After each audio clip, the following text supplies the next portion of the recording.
অবশেষে মারা গেলেন রাতের আঁধারে স্ত্রী কর্তৃক রাস্তায় ফেলে যাওয়া বিদেশ ফেরত অসুস্থ স্বামী ৫৫ বছর বয়সী জামাল উদ্দিন।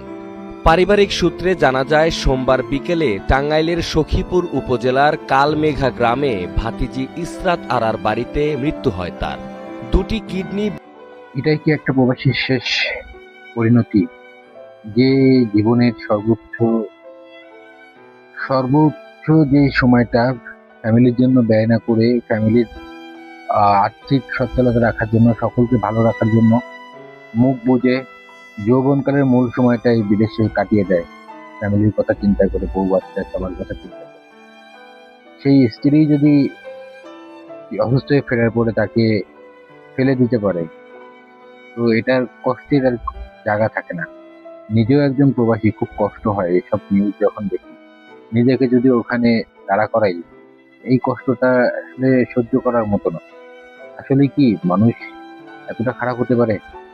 যে ফ্যামিলির জন্য আমি এত কষ্ট করতেছি, বউ বাচ্চার জন্য এত কষ্ট করছি, তারাই কি আমার সাথে এরকম করতে পারে? নিজেকে যখন দাঁড়া করাই, এই জায়গাটায় খুব খারাপ লাগে। যেটা কিডনি বিকলাঙ্গ হয়ে বিদেশে তো কষ্ট করছে, সে পানি খেতে পারেনি ঠিক মতন, কাজের জন্য, টাকার জন্য অসুস্থ হয়েও সে কাজে গেছে। আজকে এই পরিণতি দেখার জন্য জীবনটা কি এতই তুচ্ছ? প্রত্যেকটা প্রবাসী জীবন এতটা সহজ না। তার জীবনের উৎকৃষ্ট সময়টা সে ফ্যামিলির কথা চিন্তা করে বিদেশেই কাটে।